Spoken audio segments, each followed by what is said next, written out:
نحمده ونصلي ونسلم على رسوله الكريم اما بعد فاعوذ بالله من الشيطان الرجيم بسم الله الرحمن الرحيم ان الله وملائكته يصلون على النبي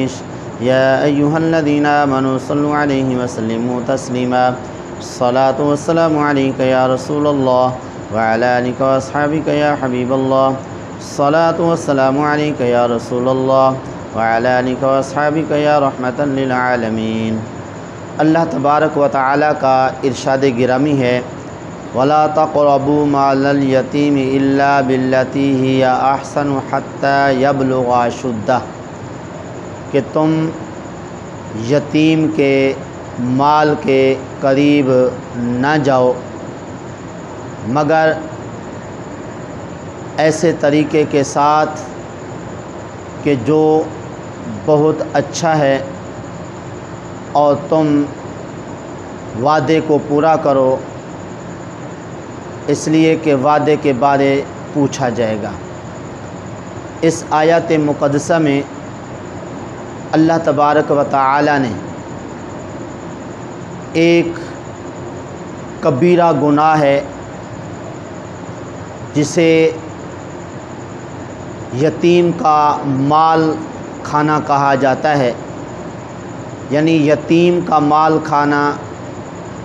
اس کے اندر خیانت کرنا اور یتیم کو اس کا مال واپس کرنے کے اندر ٹال مٹول کرنا اور طرح طرح کے بہانے بنا کے یتیم کا مال کھا جانا، یہ کبیرہ گناہ ہے۔ اور اس کبیرہ گناہ سے اللہ تعالیٰ نے اس آیت کے اندر منع فرمایا کہ وَلَا تَقْرَبُوا مَالَ الْيَتِيمِ إِلَّا بِالَّتِي هِيَ أَحْسَنُ، کہ تم یتیم کے مال کو نہ کھاؤ مگر اس طریقے کے ساتھ کہ جو زیادہ اچھا ہے۔ ایک تو یتیم کا مال نہیں کھانا ہے، فرمایا کہ اچھے طریقے کے ساتھ کھا سکتے ہو۔ وہ کیسے؟ وہ اس طرح کہ اگر کوئی یتیم کا پرورش کرنے والا اور یتیم کی دیکھ بھال کرنے والا غریب آدمی ہے اور مسکین ہے، اس کی آمدنی کا کوئی ذریعہ نہیں ہے، تو پھر ضرورت کے مطابق یتیم کے مال سے وہ کھا سکتا ہے، لیکن ضرورت کے مطابق اس سے زیادہ نہیں۔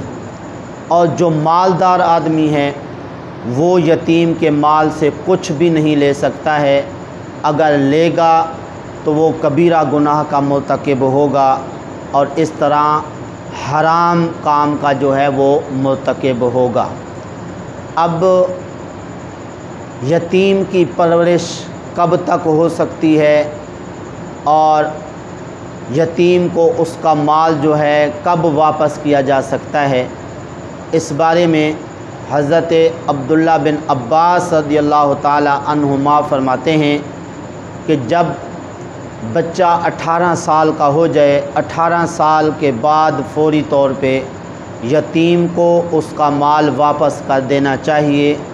پھر اس یتیم کے مال کو اگر کوئی ٹال مٹول کر کے اپنے پاس رکھے گا تو اس صورت میں وہ حرام کا مرتکب ہوگا۔ اسی لیے حضرت امام ابو حنیفہ رحمۃ اللہ علیہ نے اس آیت سے استدلال کرتے ہوئے انتہائی بلوغت کی عمر جو ہے وہ 18 سال قرار دی ہے۔ تو 18 سال جب بچے کی عمر ہو جائے تو وہ بالغ ہو جاتا ہے، تو بالغ ہونے کے بعد نماز، زکوٰۃ، حج، غزے کے جو بھی چیزیں فرض ہیں اس کے ذمے ہو جاتی ہیں اور ان کا کرنا اس کے لیے لازمی ہو جاتا ہے۔ آقا کریم صلی اللہ علیہ وسلم کی سنتیں ہیں، باقی جو بھی نیک کام ہیں ان کا کرنا اس 18 سال عمر والے پر جو ہے وہ لازم ہو جاتی ہیں۔ تو بہرحال اس آیت مقدسہ میں ایک تو کبیرہ گناہ یعنی یتیم کا مال کھانے اور اس کے اندر خیانت کرنے اور یتیم کے مال کو اس کو واپس کرنے کے اندر ٹال مٹول کرنے سے منع فرمایا گیا۔ دوسری بات اس آیت مقدسہ میں یہ بتائی گئی کہ وعدہ کو جو ہے تم پورا کرو، کہ وعدہ کے متعلق پوچھا جائے گا۔ اب وہ وعدہ چاہے اللہ تعالیٰ کا ہو یا بندوں کے ساتھ جو کیا ہوا وعدہ ہو، دونوں قسم کے وعدے پورے کرنے ضروری ہیں۔ اگر اللہ تعالیٰ کا کوئی وعدہ پورا نہیں کرے گا پھر بھی مجرم گناہ گار قرار پائے گا۔ اگر بندوں سے اچھا کیا ہوا وعدہ پورا نہیں کرے گا اس کے متعلق بھی قیامت کے دن اس نے جواب دینا ہے۔ اور اس وعدے کے پورا کرنے کی اہمیت کا اس بات سے اندازہ لگایا جا سکتا ہے کہ آقا کریم صلی اللہ علیہ وسلم نے ایک مرتبہ کچھ سودا کیا کسی چیز کا، تو وہ جو دوسرا فریق تھا وہ آپ صلی اللہ علیہ وسلم سے وعدہ کر گیا، آپ یہاں پہ ٹھہرے، میں یہاں پہ آتا ہوں۔ آقا کریم صلی اللہ علیہ وسلم اس کی انتظار میں 3 دن وہاں پہ رہے۔ جب وہ 3 دن کے بعد شخص آیا، آپ صلی اللہ علیہ وسلم نے فرمایا آپ نے ہمیں تکلیف میں ڈال دیا ہے، 3 دن سے ہم آپ کا یہاں پہ انتظار کر رہے ہیں۔ تو ذرا غور فرمائیے کہ 3 دن وعدہ پورا کرنے کے لیے آقا کریم صلی اللہ علیہ وسلم ایک جگہ پہ رہے۔ اور اسی طرح حضرت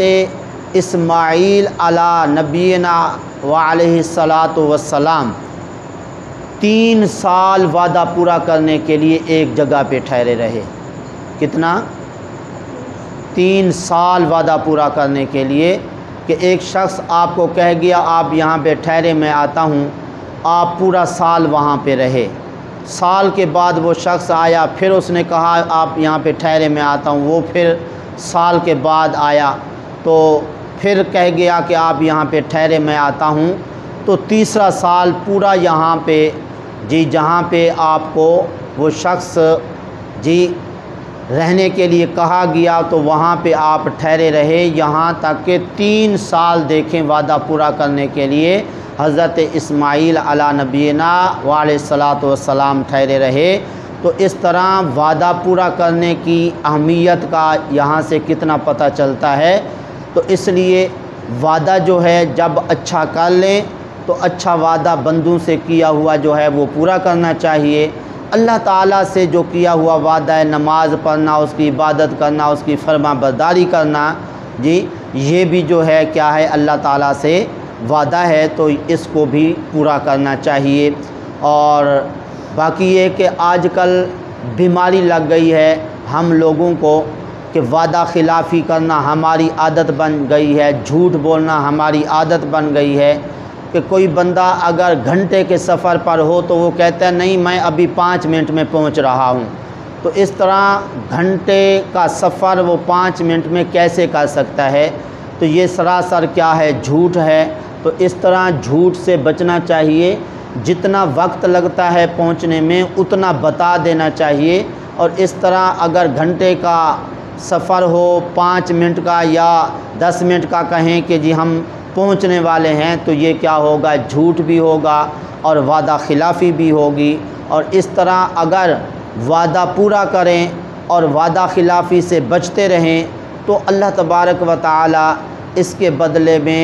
دنیا و آخرت میں بہترین جزا عطا فرماتا ہے۔ تو اس لیے وعدہ پورا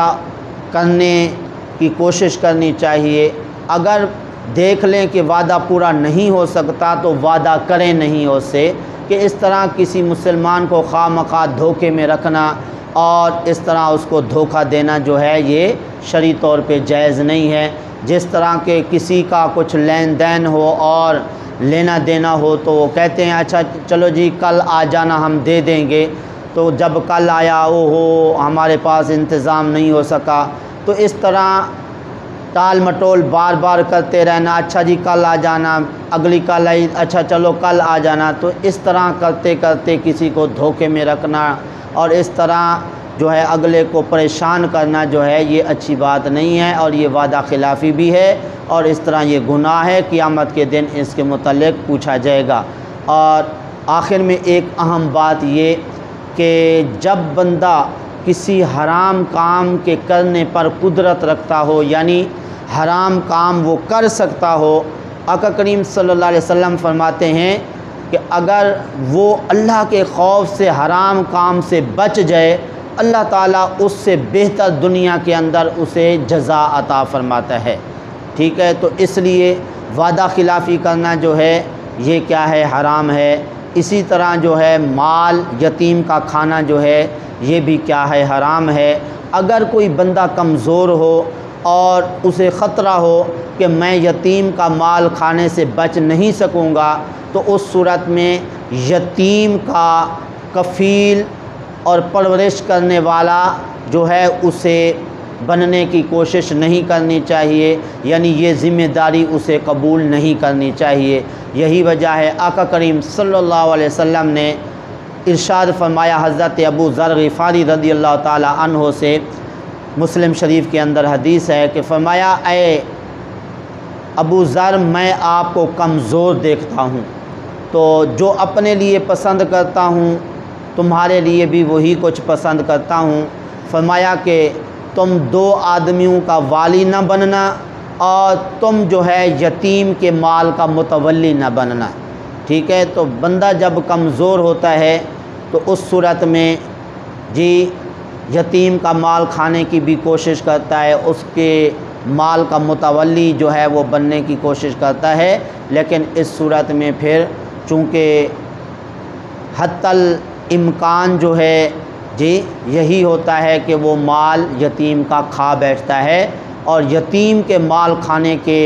بہت نقصانات ہیں، جن میں سے اللہ تعالیٰ نے بیان فرمایا ایک، انما یأکلون فی بطونہم نارا، کہ یتیم کا جو لوگ مال کھاتے ہیں وہ اپنے پیٹوں کے اندر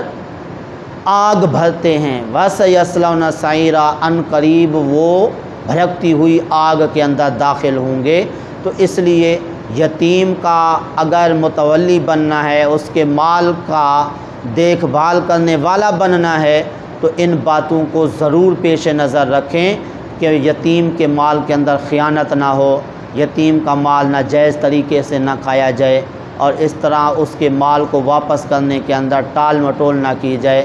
آخر میں پھر اس آیت کا ترجمہ سماعت فرما لیجئے، وَلَا تَقْرَبُوا مَالَ الْيَتِيمِ إِلَّا بِالَّتِي هِيَ أَحْسَنُ، کہ تم یتیم کے مال کے قریب نہ جاؤ مگر اس طریقے سے کہ جو زیادہ اچھا ہے، حتیٰ یبلغ اشدہ، یہاں تک کہ وہ اپنی جوانی کو پہنچ جائے اور اپنی پختہ عمر کو پہنچ جائے۔ فرمایا وَأَوْفُوا بِالْعَهْدِ إِنَّ الْعَهْدَ كَانَ مَسْئُولًا، کہ تم وعدے کو پورا کرو، بے شک وعدے کے متعلق پوچھا جائے گا۔ دعا ہے اللہ تعالیٰ کی بارگاہ میں جو کچھ کہا صحیح عمل کی توفیق عطا فرمائے۔